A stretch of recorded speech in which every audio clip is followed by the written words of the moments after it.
have any hope of finding alien life, we have to know what to look for.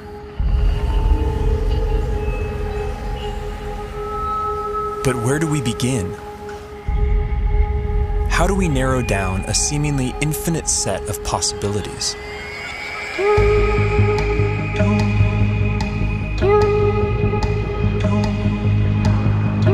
There's one thing we know for sure. Nature will have to play by her own rules. No matter how strange alien life might be, it's going to be limited by the same physical and chemical laws that we are.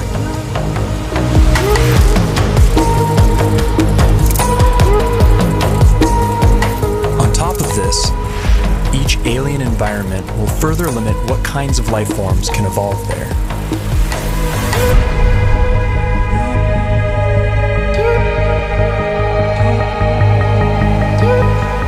Despite these natural boundaries, the possibilities are staggering to imagine. Trillions of planets, each a unique cauldron of chemicals undergoing their own complex evolution.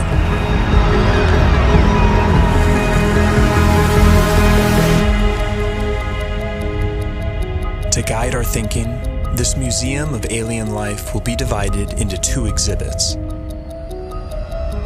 Life as we know it, home to beings with biochemistries like ours, and life as we don't know it, home to beings that challenge our concept of life itself.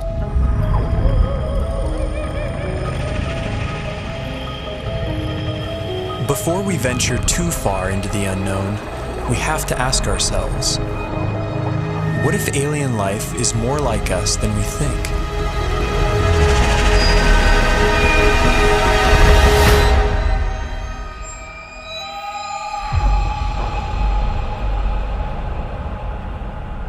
If there's one feature that unites us with the other specimens in this museum, it's carbon. Carbon is ubiquitous. It's one of the most common elements in the universe, and it's very good at forming large, stable molecules. Carbon has the rare ability to form four-way bonds with other elements and to bind to itself in long, stable chains, enabling the formation of huge, complex molecules.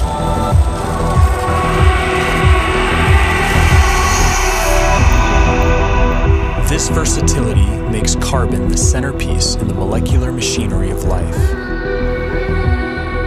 And the same carbon compounds that we use have been found far from Earth, clinging to meteorites and floating in far-off clouds of cosmic dust. The building blocks of life, drifting like snow through the universe.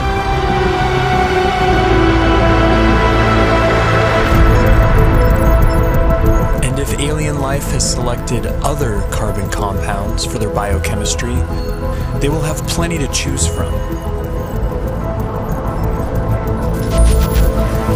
Scientists recently identified over 1 million possible alternatives to DNA, all carbon-based.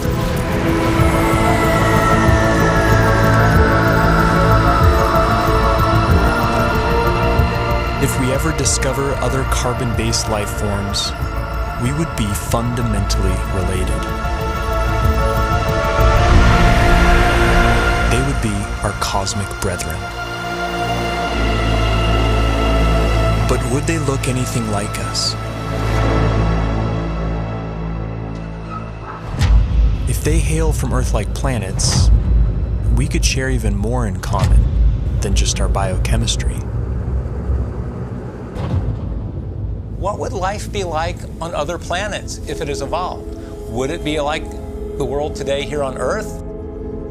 Or would it be completely different?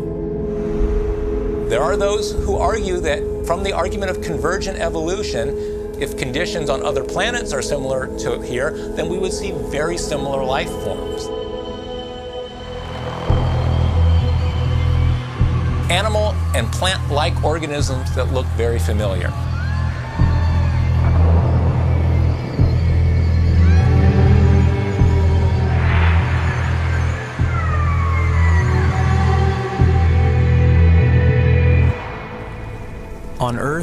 certain features like eyesight, echolocation, and flight have evolved multiple times independently in different species. This process of convergent evolution could extend to alien planets like Earth, where creatures face similar environmental pressures. It's no guarantee, but there could be certain universalities of life. The greatest hits of evolution on repeat across the universe.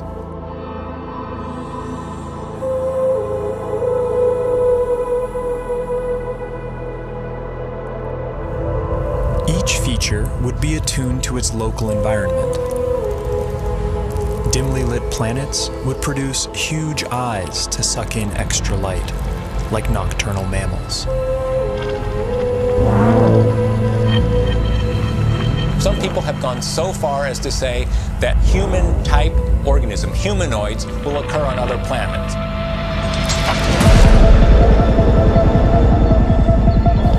The existence of other human-like organisms seems unlikely, given the long, convoluted chain of events that produced us. But we can't rule it out.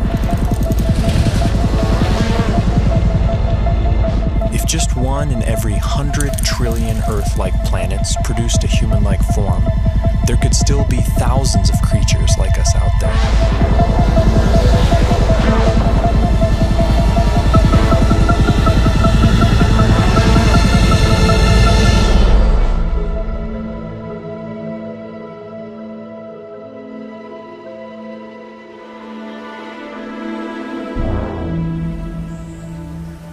Convergent evolution is also rampant in plant life, and C4 photosynthesis has arisen independently over 40 times. Would alien plants look like ours or something else entirely?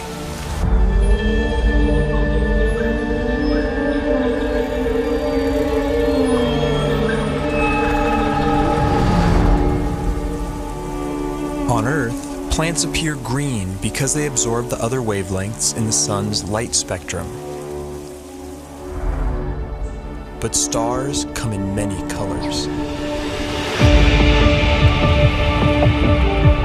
And alien plants would evolve different pigments to adapt to their sun's unique spectrum.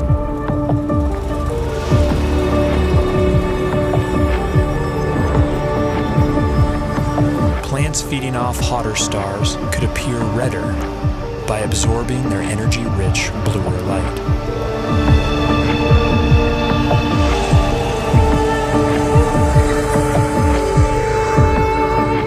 Around dim red dwarf stars, vegetation could appear black, adapted to absorb all visible wavelengths of light.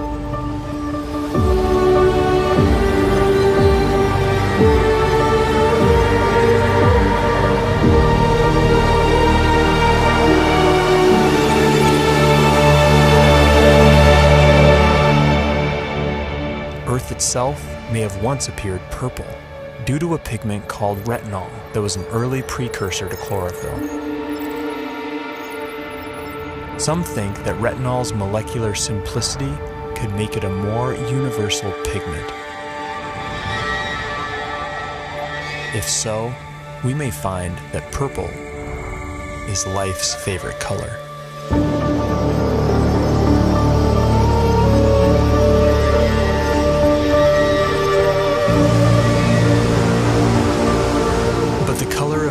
Vegetation is more than just a curiosity. It's chemical information that could be seen from light years away.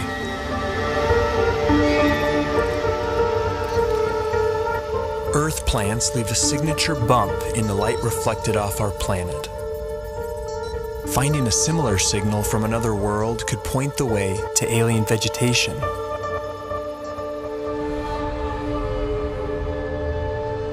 Perhaps this will be our first glimpse at alien life, a vibrant hue cast by a distant world.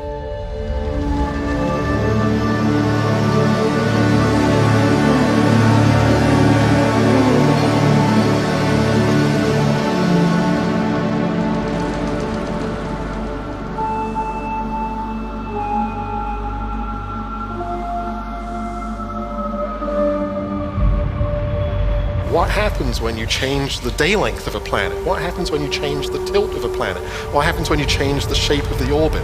What happens when you change the gravity of a planet? Planets with long elliptical orbits would see drastic seasons. There could be worlds that appear dead for thousands of years, then suddenly spring to life.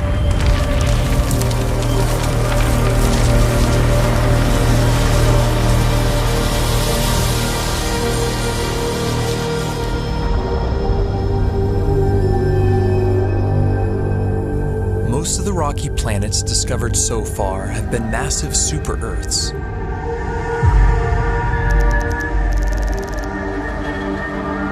How would life evolve on these worlds? In the seas, gravity may not matter much at all.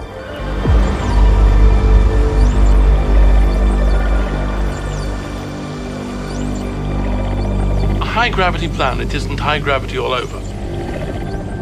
If you're in the sea, and that's where all life starts, there's very nearly no gravity because you're much the same density as the stuff around you. It's when the animals come out on land that they feel the gravity. High G-forces would necessitate large bones and muscle mass in complex life on land. They would also demand a more robust circulatory system. And plant life could be stunted by the energy cost of carrying nutrients under stronger gravity.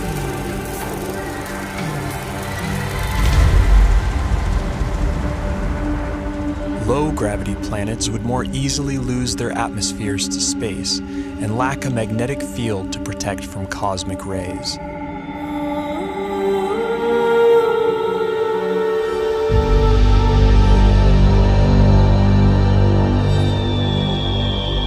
But smaller worlds could be home to secret oases.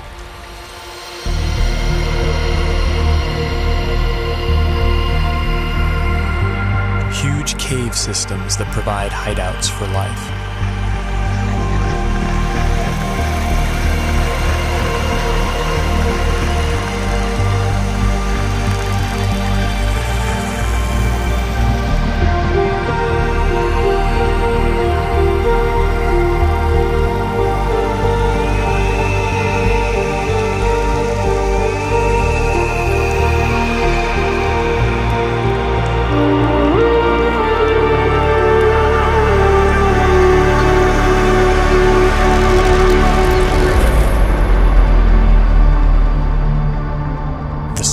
Possible habitable planets are estimated at 2.5% Earth's mass. If surface life does evolve on these worlds, it could be a sight to behold. Plant life could grow to towering heights, able to carry nutrients higher in lesser gravity.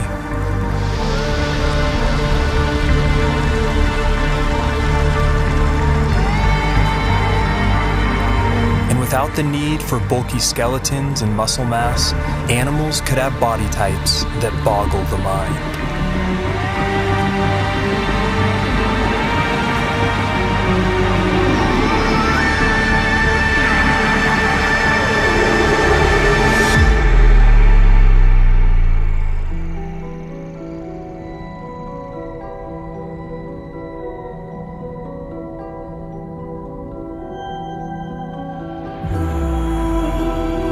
Here on Earth, it took 3 billion years for evolution to produce complex plant and animal life. Simpler organisms are hardier, more adaptable, and more widespread. The largest collection in the Museum of Alien Life would likely be the Hall of Microbes.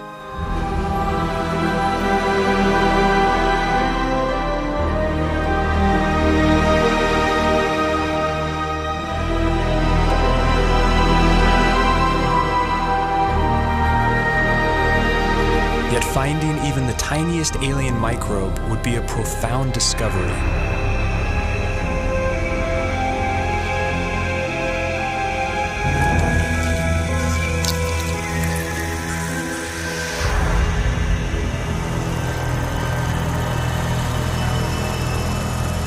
and bite-sized life could leave a big footprint. Like stromatolites on Earth, layers of microbes could build up into huge rock mounds over time, leaving behind eerie structures. And in big enough numbers, some alien bacteria could leave a distinct biosignature by exhaling gases that wouldn't coexist naturally, like oxygen and methane.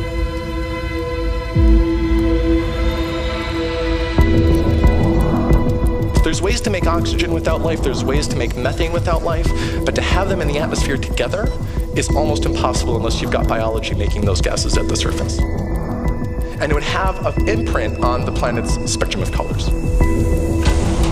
Next-generation space telescopes could find a signal like this on a world not far from home. The closest Sun-like star with an Earth-like exoplanet in the habitable zone is probably only 20 light years away and can be seen with the naked eye.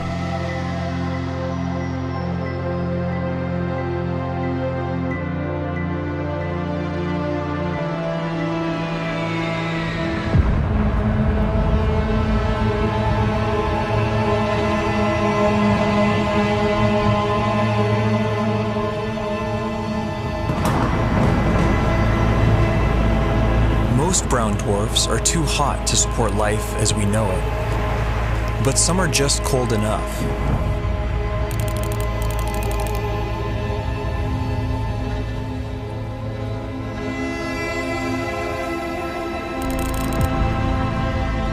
All the prime elements for life have been detected inside their atmospheres. And within these clouds, some layers would provide ideal temperatures and pressures for habitability.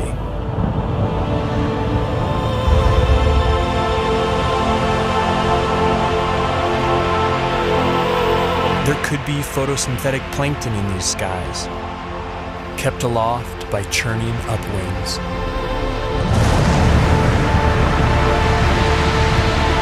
And with enough force, these upwinds could even support larger, more complex life. Predators.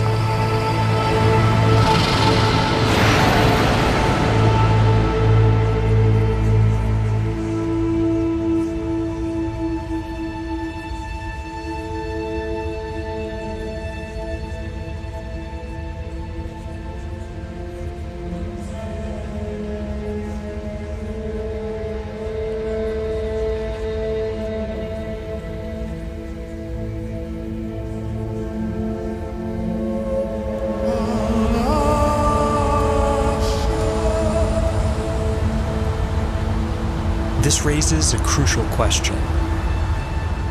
What if we've been looking in all the wrong places? What if nature has other ideas?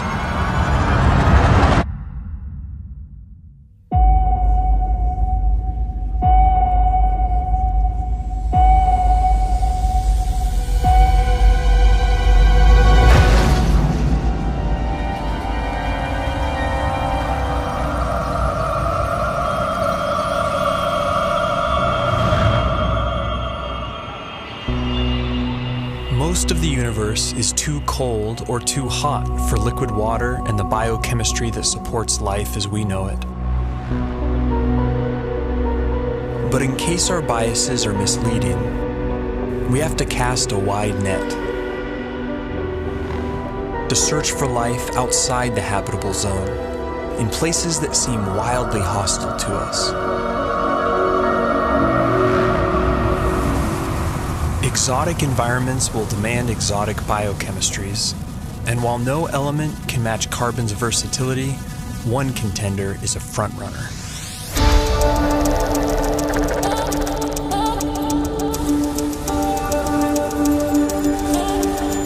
At first glance, silicon seems similar to carbon. It forms the same four-way bonds and is also abundant in the universe. But a closer look reveals that these two elements are false twins. Silicon bonds are weaker and less prone to forming large, complex molecules. Despite this, they can withstand a wider range of temperatures, opening up intriguing possibilities. Life based on the silicon atom instead of carbon would be more resistant to the extreme cold, providing a whole new range of weird forms. But silicon has a problem. In the presence of oxygen, it binds into solid rock. To avoid turning to stone, silicon beings might be confined to oxygen-free environments, like Saturn's frigid moon, Titan. Its vast lakes of liquid methane and ethane could be an ideal medium for silicon-based life or other radical biochemistries.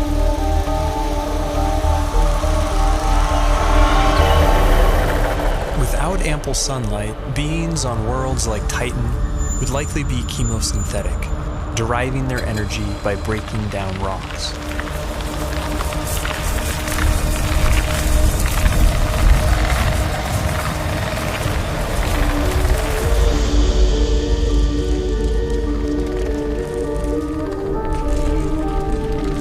Such life forms could have ultra-slow metabolisms and life cycles measured in millions of years.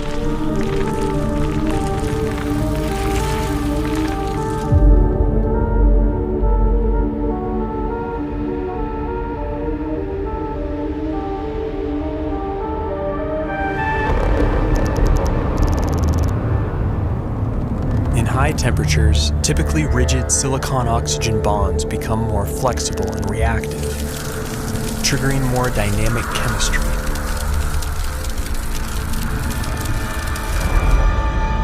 This has led to a truly bizarre proposal: silicon-based life forms that live inside molten silicate rock.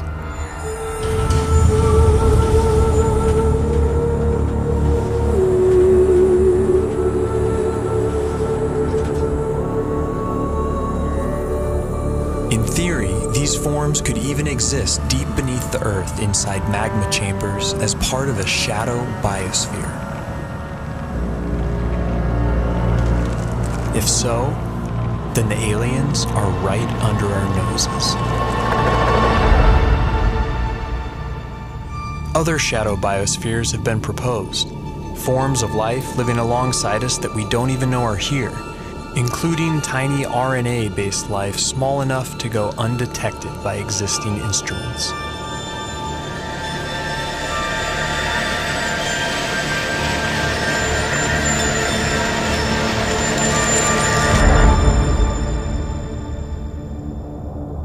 Clouds of dust in empty space might seem like the last place you'd expect to find anything living.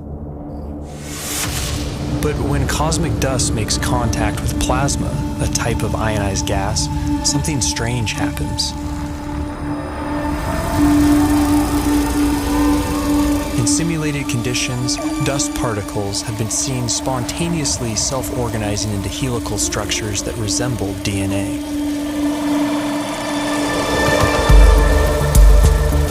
These plasma crystals even begin to exhibit lifelike behavior, replicating, evolving into more stable forms, and passing on information.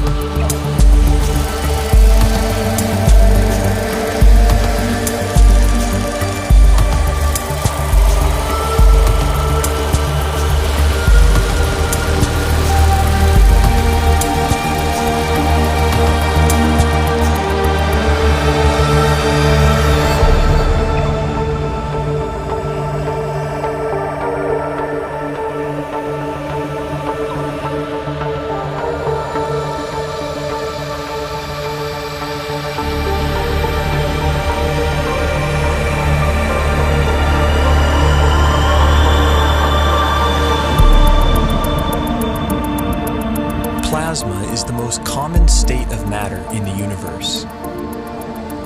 If complex evolving plasma crystals really exist, and if they can be considered life, they could be its most common form.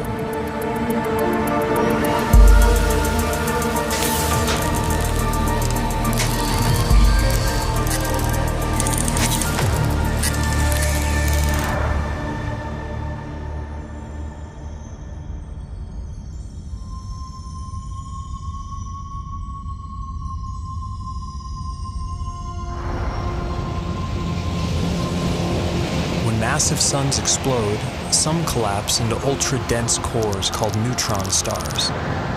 Hulking masses of atomic nuclei crammed together like sardines. Conditions on the surface are mind-boggling. Gravity is 100 billion times stronger than Earth's. But beneath their iron nuclei crust lies something strange.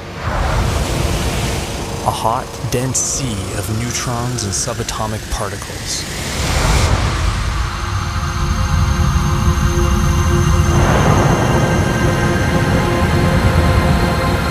Stripped of their electron shells, these nuclei would obey entirely different laws of chemistry, based not on the electromagnetic force, but the strong nuclear force which binds nuclei together.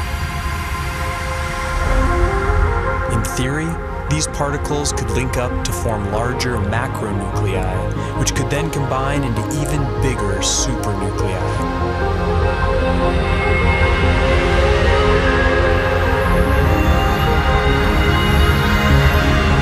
If so, then this bewildering environment would mimic the basic conditions for life: heavy nucleon molecules floating in a complex particle ocean.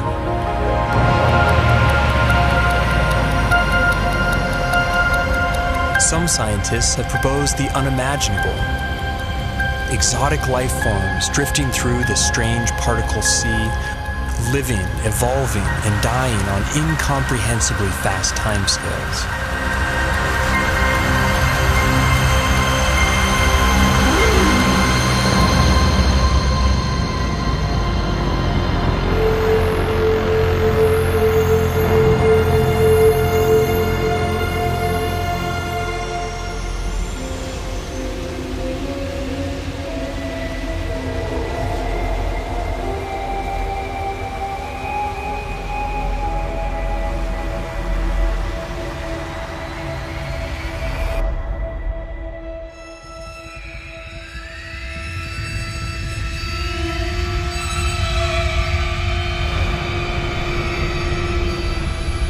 Life is not something that has to evolve naturally. It can be designed.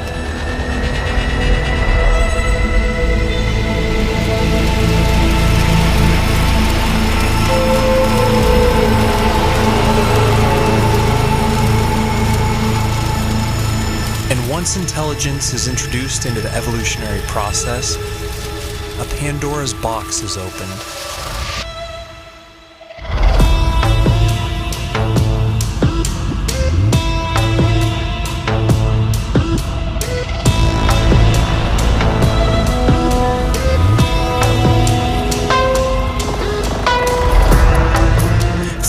Typical biological limitations, synthetic and machine-based life could be the most successful of all.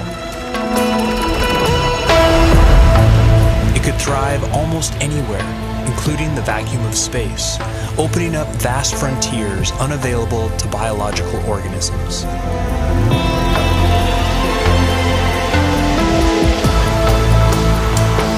And compared to the glacial pace of natural selection, technological evolution allows exponentially faster growth, adaptability, and resilience.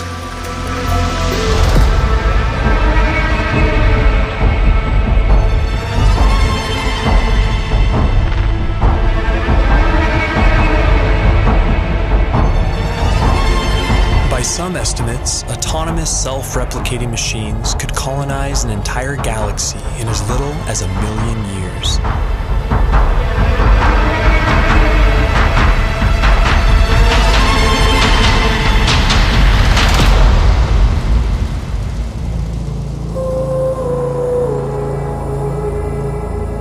Can't predict how hyper-intelligent life would organize itself.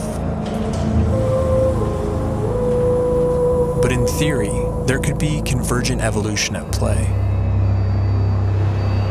The electrical properties of silicon might make it a universal basis for machine intelligence, a redemption for its biological shortcomings.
course ages, perhaps machine intelligence will come to dominate, and naturally occurring biological life will be viewed as a quaint starting point.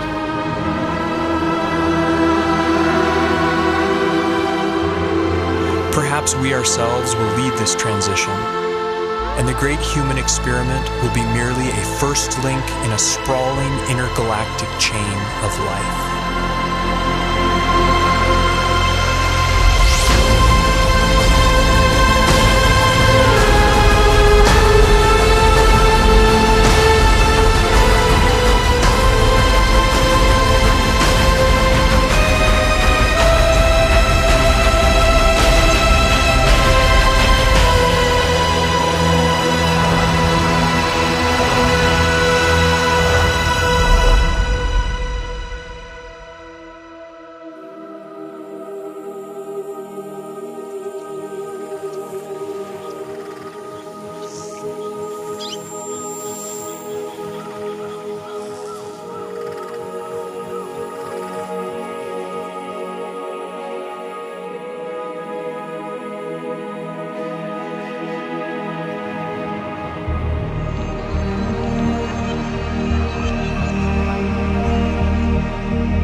Has said that one does not meet oneself until one catches the reflection from an eye other than human. One day that eye may be that of an intelligent alien. And the sooner we eschew our narrow view of evolution, the sooner we can truly explore our ultimate origins and destinations.